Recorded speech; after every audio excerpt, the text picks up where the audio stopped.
ભાજપ નેતા ગોરધન ઝડફિયાએ કડીમાં 72 ચુવાડ કડવા પાટીદાર સમાજના સમૂહ લગ્નમાં જાહેર મંચ પરથી પાટીદારોને લઈને કર્યું નિવેદન। ગોરધન ઝડફિયા બોલ્યા કે પીળું પાણી રાખતા હોય તો તે છોડી દેજો, દીકરી અને પત્નીને પૂછી જોજો કે પરિણામ શું આવે છે। આપણે બધાએ બહારથી નહીં પણ અંદરથી સુધરી જવાની જરૂર છે। થોડા સમય પહેલા સુરતમાં એક જાહેર કાર્યક્રમમાં પીએસઆઈ ઉર્વિશા મેંદપરાએ પાટીદાર સમાજના યુવાનો દારૂના નશાના રવાડે ચડ્યા હોવાની વાત કરતા ભારે ચર્ચાઓ જાગી હતી।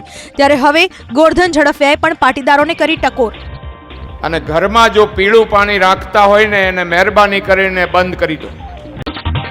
સ્થાનિક સ્વરાજ્યની સંસ્થાઓની ચૂંટણીનું મતદાન પૂરું થતાં પરિણામ બાદ હવે પ્રદેશ ભાજપમાં થશે મોટા બદલાવની શરૂઆત। શિવરાત્રી સુધીમાં પ્રદેશ ભાજપ અધ્યક્ષ અને હોળી સુધીમાં જિલ્લા શહેરના ભાજપના નવા પ્રમુખોની જાહેરાત થાય તેવી શક્યતા પ્રબળ।